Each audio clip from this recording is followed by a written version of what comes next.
media in the hopes that I can reach my goal to raise $10 million for this charity. I already raised $170,000, and I will get my 1,000th donation this weekend. I want to especially thank Bad Crypto Podcast. If anybody saw Travis Wright present yesterday, yes, you should give him some applause. They had me on their show, and it was episode 60, episode 70, and they let me speak at length about the charity, and hundreds of donations have come in the last 6 weeks. Tens of thousands of dollars have come in. If anybody has not been to bedcryptopodcast.com, it is one of the finest and most followed podcasts in the industry. I've given more than 100 television, newspaper, radio, and magazine interviews. If you want to see 2 of my best interviews, you can go to their website. They let me speak for 45 minutes on episode 60 and on episode 70. And a lot of answers to your frequently asked questions you will find on those 2 podcasts. In my travels around the world, I am absolutely nauseated by the way that I see people spending money on themselves on things that they don't need. There are people here that will spend $5,000 or $6,000 on this 5-day vacation. The charity that I work with builds a 400 square foot concrete double unit home and takes 6 homeless people off the street with that money. People will not think twice about spending $6,000 on a vacation for 5 days. But if I asked them to donate $6,000 to take an entire family off the street, that would be an agonizing decision for most of you. Yeah. Some of you came here on a budget. You may have only spent $2,000 on this cruise. $2,000 buys 8,000 pounds of rice and beans. That feeds 40 starving children for an entire year. 1 million children starved to death last year around the world. 1 million children. And if they are not our children, we don't give a damn. I'm asking every single person here to please leave a donation for the charity. There are children starving to death. The money that you donate will save their lives. I don't want you to think just about the child that starves to death. I want you to think about the mother that has to watch her child starve to death and then live for the rest of her life with the pain and the guilty conscience that was tied to the suffering of her child. We live in a selfish society. We have gone off the deep end with capitalism. I know a lot of people here from Eastern Europe don't want to hear about redistribution of wealth or anything that goes in the direction of socialism or, God forbid, communism. I am not a socialist, I am not a communist, but I do believe in redistribution of wealth. We've had redistribution of wealth in this society for hundreds of years. The problem is it went from the poor people to the rich people. Okay? We have to get back to a happy medium and an equilibrium. Right now, the top 1% in the world has 75 times more wealth than the bottom half of the world population, and we have 1 billion people living below the poverty line. We have enough in this world to satisfy everyone's needs, but not everyone's greed. And we should be disgusted and ashamed at ourselves that we live in a world where people will spend hundreds of thousands of dollars, and in some cases millions of dollars, on themselves, on things that they don't need, while we have people starving to death. And from my experience, the people working the hardest in this world are the people who are least appreciated and paid the least. I don't know how many workers in Qatar have already died from dehydration in the last couple of years, preparing for the 2022 World Cup in Qatar. Thousands of workers have died to death from dehydration, building soccer stadiums so that everybody can have a good time at the World Cup 4 years from now. 125-degree heat, that's 45, 50 degrees Celsius. They're building soccer stadiums and they're getting paid $3 a day. And the people that will go to the World Cup will spend $5,000 or $10,000 just to enjoy themselves without protesting the fact that the people that did all the dirty work were not paid. CoinsBank has been nice enough to let me speak 3 times this week. I will also be speaking tomorrow in the afternoon, and I will also be doing the keynote address to close out the entire week. So whatever I don't touch on today, I will touch on tomorrow. Now, most of you have come here to hear about cryptocurrency. On the 3rd of July, I made headlines around the world when I set a $50,000 target on Bitcoin. It was trading at $2,570 at the time. And someone from Bloomberg, her name is Camila Russo, put out a headline that prolific stock picker Ronnie Moss set a $50,000 price target on Bitcoin. And my life hasn't been the same since. I was completely blindsided by what happened. More than 1,000 people have signed up for my service since I left on this vacation 3 weeks ago. And I'm lucky I have some good people in Miami Beach running the business for me right now. I have never in my life seen a situation like this with Bitcoin. We have right now more than $200 trillion around the world tied up in stocks, cash, bonds, and gold. And all 4 of those are overvalued. $200 trillion. That's $25,000 for every man, woman, and child. Obviously, as I mentioned before, it's not evenly distributed. But that $200 trillion spread out across stocks, cash, bonds, and gold, all 4 of which are overvalued. What I am expecting conservatively is that 2% of that $200 trillion will find its way into cryptocurrency in the next few years. And then you would be looking at a $4 trillion market, 8 times where we are today. Okay? Now, if Bitcoin maintains its current market share and the crypto market cap goes to $4 trillion, you would be looking at a $100,000 Bitcoin price. Okay? That would be looking out 3 to 5 years. If you want to look out 7 to 10 years, my best case scenario would have Bitcoin going to between $300,000 and $400,000, which would make it the most valuable currency in the world. It would be then on the same level as gold and China, which coincidentally are tied at the top of this 190 name list of currencies. When Bitcoin topped out at $20,000 and $300 billion market valuation recently, it cracked the top 20 on the list of world currencies and had passed Saudi Arabia, Sweden, Hong Kong, India, and a couple of other big names. And since then it's slipped, and now it's probably closer to 30 as opposed to 20. Why do I think Bitcoin should be valued the same as gold? It's very simple. I don't know how much gold there is in the ground, but I know how much Bitcoin there is.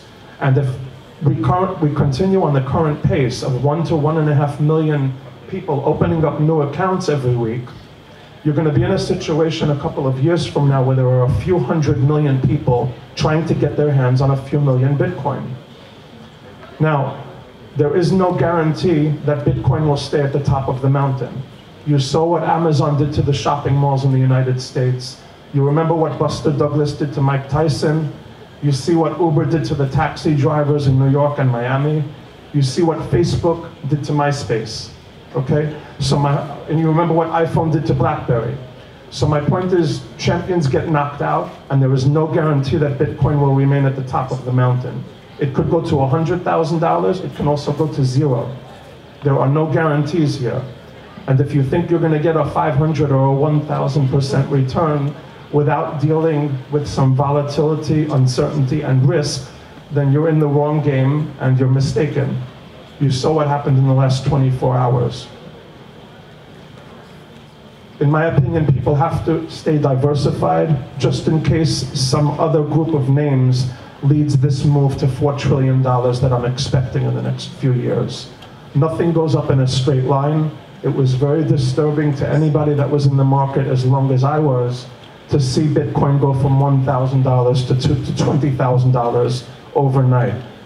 This correction was healthy. I actually forecasted it 2 weeks ago on my Twitter account. I told people I was expecting a 40% correction in the altcoins, and we got it within a week's time. Now, people have to understand, not only do you want to be diversified across a dozen different currencies, you also have to be diversified across a few different exchanges, unfortunately. Because the consensus amongst most people in the industry is that one of the major exchanges is going to get hacked and you could get wiped out. So I have my money spread out across 5 different exchanges. This way, if one of them gets wiped out, I only lost 20% of my money, which is not that much if I make a few 100% in my other accounts. You also have to take the whole issue of security very seriously. Some people are going to their computer, logging on with a username and password, and then getting a code texted to their phone. That is not two-factor authentication. You are looking for a lot of trouble if that is the way you're getting your code delivered to you. Someone tried to hack me recently and it scared the daylights out of me, and Google Authenticator basically saved my ass.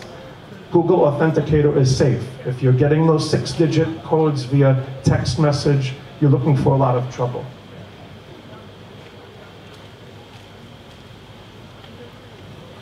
As far as the altcoin goes, the altcoins go, you have to be really careful because you're trying to pick a flower out of the weeds. 90% of these names are scam operations, and good luck trying to find someone who's in that 10% of the legitimate names. It only costs $100,000 to pull off a scam operation in this industry right now. You need a $25,000 website, you need a $25,000 white paper, you need to pay a professor $25,000 under the table to sign off on the white paper, and then you need someone who will be the face of the company who is comfortable lying to the public. There's your $100,000 scam. You turn the switch on and you have a few $1 million in your pocket the next day. John McAfee recently tweeted something that I agreed with. He mentioned that you can't read a white paper and make a determination whether a currency is worth investing in or not. Because a lot of times the most impressive white papers are the most sophisticated scam operations, where the legitimate currencies that are coming out are being brought to market by people that just don't speak English as their native language. If the bulls on Bitcoin are correct, you are basically looking at a situation where you are risking a few months of your salary, and in a worst case scenario, that's what you lose. And in a best case scenario, you could end up shaving 5 to 10 years off of your retirement age if you are correct on this. And that is the trade-off you get here. If you want something with 10% upside and 10% downside, you can go buy IBM on the stock exchange or Microsoft. If you're looking to multiply your money by 5, 10, or 15 times, you have to take some risk. If you wait until the coast is clear and all of the regulatory concerns are out of the way and all of the hacking threats are eliminated, guess what? It'll cost you $50,000 to buy a Bitcoin at that time, and you won't have the upside that you have right now. Yeah, do you have anybody have any questions? Bitcoin versus Bitcoin Cash, is that your idea of separation of your wealth? No, I actually have a 35-page report going out on Bitcoin Cash this week. It was supposed to go out today, but after what happened this morning, I decided to hold on to it for a few days and attach a supplement to the Bitcoin Cash report. I did recommend to my subscribers that they should be in Bitcoin Cash, and I think it's up like 600% since I recommended it. The market is sending you a very clear signal right now. If someone knocks Bitcoin out, you look at the top 10, Bitcoin Cash is right in the middle of the pack. Yeah. Any more questions? Questions from the audience? Yes, sir. Come get the microphone.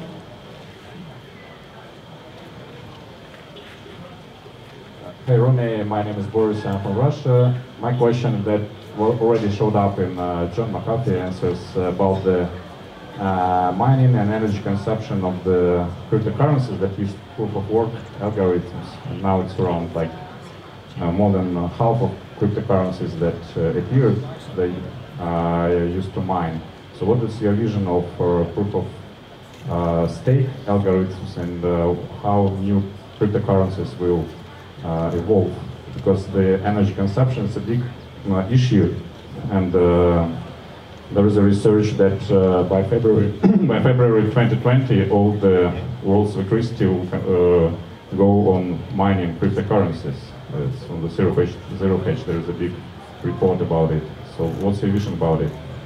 And green coins. That is outside of my area of expertise, Boris. That is outside of my area of expertise. I am focused exclusively on combing through the top 100 cryptocurrencies, identifying names that I like, and writing long reports on them. I've written long reports on Monero, Stellar Lumens, Cardano, Bitcoin Cash, Bitcoin, Litecoin, Ethereum. I haven't focused too much on that area, what you're talking about right now. And that is one of the concerns. I mean, if the miners are not making money, that impacts the whole business model here. So my feeling is that there is room here for a lot of different players. It's not going to be a winner-take-all situation. And as far as Bitcoin goes, you don't have to be the fastest or the cheapest option. They only have a few million coins in circulation that are available for sale at any given time. A lot of people talk about 21 million, 16 million. Neither of those figures are accurate. First of all, there's not 16 million in circulation. It's more like 12 million, because a few million coins have been lost. And then of the 12 million that remain, most people that are holding on to Bitcoin will not sell them to you. I'm not selling you mine, my neighbor is not selling you his. So in actuality, there's only 3, 4, 5 million Bitcoin in circulation. And the supply-demand imbalance here is absolutely mind-boggling. Even if there are other niche players in the market that will be able to give you a faster or a cheaper option, there will be a place for Bitcoin here. And if some of these other names in the top 20 come out and threaten some of the areas of where Bitcoin is weak, that's okay. All that means is that the price target on Bitcoin will not go to $1 million like John McAfee is forecasting. It might go to $300,000 or $400,000 or $200,000. But there is room for more than one player here. Fantastic. Okay. So any more questions? We have time for one more question. Where are you at? Here. Going over here. All right. Let's go. One more question, then we're going to have lunch. Hey, Ash Whitener from the Liberty Entrepreneurs Podcast. Congratulations on your correct picks and your accolades. I'm curious what you think about proof of work versus proof of stake for the platform tokens, things like Ethereum, EOS, Cardano. And what we're seeing is a lot of people aren't able to release on Ethereum right now. We saw what happened with CryptoKitties a couple weeks ago, where it crippled the Ethereum network. In your research of the top 100 tokens, what are you seeing in terms of proof of work, proof of stake, and for me, most interestingly, delegated proof of stake as the consensus mechanism of some of these blockchains? Again, this is something I can't answer in a couple of words. I wrote a 122-page report on cryptocurrency. I wouldn't know where to start to answer that question in this type of forum. People that sign up for my service would get that report for free. When you write reports on cryptocurrency the way I do, it's like cramming for a test. You write a 50-page report, and then the next day you don't remember anything that you wrote, because you're already working on the next name. Okay? So this is a new space, and what people have to understand is that there will be 10 losers for every winner here. Every day there are dozens of headlines coming out. It's hard to keep track of all of the headlines that are coming out on a daily basis on top of the 500 messages that I'm getting every day. And what Christine Lagarde from the IMF said is something that people should take into consideration. She thinks that this whole industry and sector is going to go much higher. It's just a question of how long it takes for us to get there. There will be obstacles along the way, but every one of them will get knocked down, all right? The cryptocurrency market cap right now is 5 times what Goldman Sachs is. So this is a legitimate industry. It's not going anywhere. And people should not panic when you get these corrections. This is something I learned from 20 years in the stock market. People were trying to short Amazon for the last 15 years, and it went from $20 to $1,200 during that time. The smart people bought this, they held on, and they added on dips. And there was one more point that I want to make. There is an extraordinary parallel between what happened in the dot-com bubble 20 years ago in the NASDAQ with what's going on in crypto today. Just as the NASDAQ list of highest market cap names gave you a clear signal to go into Google, Facebook, Netflix, and Amazon 20 years ago, the coin market cap top 20 is giving you that same signal right now. So instead of trying to beat the market, you want to put an equal amount of money into each of those top 10 or top 20 names and hold on to them. You're either going to get a 500 or a 1,000% return, or you're going to get wiped out.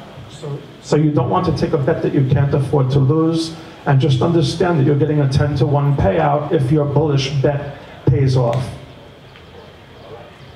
Fantastic. Fantastic, Ronnie. Give it up for Ronnie Moss! Good stuff. All right, I know you guys are all eager to eat some food. We're going to take a little lunch break, and we're going to come right back here in 45 minutes. 45 minutes! Keep on moving to